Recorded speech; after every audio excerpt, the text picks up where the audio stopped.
who's actually going to get the most out of a full-blown 5.1.4 home theater system, and who should probably keep the budget for a soundbar. If you're on the fence about whether a 5-speaker plus Dolby Atmos package is worth the price tag for everyday movie nights, gaming sessions, and the occasional music binge, that's exactly the dilemma I faced before I dug into the JBL stage setup. Link is in the description if you want to check the product details on Amazon. In this review, I'll walk through the practical side of living with a system that promises cinema-grade sound at home, point out the hidden trade-offs, and help you decide if the JBL Stage 5.1.4 is the right fit for your living room. First, let's talk about the kind of space where this system shines. I have a medium-sized family room, about 250 square feet, with a wall-mounted 4K TV and a few windows that let in natural light. The JBL Stage Bundle comes with a 140-watt per channel AV receiver, a pair of Floorstanding 280F speakers, a center channel, 2 surround speakers, and a 12-inch powered subwoofer. When I wired everything according to the manual and ran a quick calibration, the front left and right speakers filled the room with a clear, forward-focused soundstage that made dialogue crisp and explosions feel like they were happening right in front of you.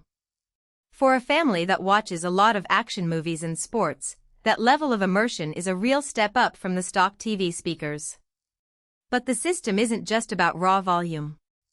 The real advantage comes from the Dolby Atmos height channels built into the 2 upward-firing speakers that sit on top of the front cabinets. In practice, you hear rain, helicopter blades, or a basketball swoosh coming from above, which adds a surprising layer of realism without needing to mount ceiling speakers. I tested a few Atmos-enabled titles on Netflix and a couple of Blu-ray discs, and the effect was subtle enough not to be gimmicky but noticeable enough that it makes the experience feel less like watching TV and more like sitting in a theater.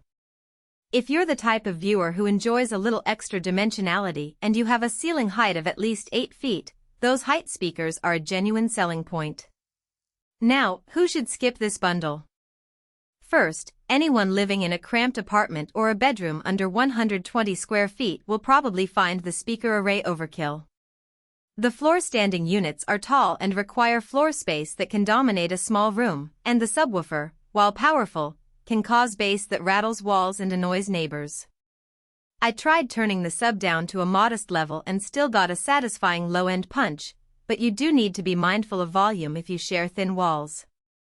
Second, if you're primarily after a plug-and-play solution for casual TV watching, a high-quality soundbar with a wireless sub will likely be cheaper, easier to set up, and less visually intrusive. The JBL Stage system demands a bit of planning speaker placement, wiring, and a calibration step, so it's not the best choice for someone who wants just press play and go. On the upside, the receiver itself is surprisingly user-friendly. Unlike some AVRs that hide everything behind cryptic menus, JBL's interface walks you through speaker distance, level matching, and even lets you toggle Dolby Atmos on and off with a single button. I appreciated that the remote is laid out clearly, and the on-screen display shows which channel is being calibrated, which helped me fine-tune the surround speakers without needing a separate mic. For gamers, the low-latency mode is a nice touch. I hooked up my PC and noticed virtually no audio lag, so explosions in a first-person shooter felt immediate, which can be a deciding factor if you're sensitive to sync issues. There are a couple of practical weaknesses worth mentioning. The biggest is the sheer number of cables. Even though the bundle includes speaker wire, you still have to route 6 separate speaker runs plus the sub's power cable. If you don't have a clean conduit behind your entertainment wall, the setup can look messy, and the tangle can be a deterrent for the DI-verse.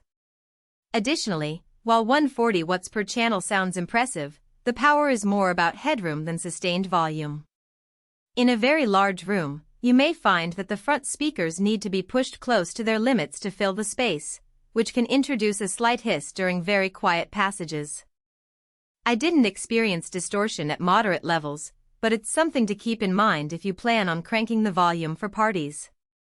Another nuance is the subwoofer's placement.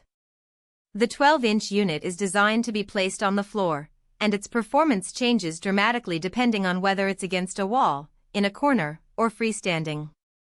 In my tests, Putting the sub in a corner gave a booming bass that was great for action scenes, but it also caused a bit of boomy mud around dialogue. When I moved it a foot away from the wall, the bass tightened up and the overall balance improved. So, if you're buying this system, be prepared.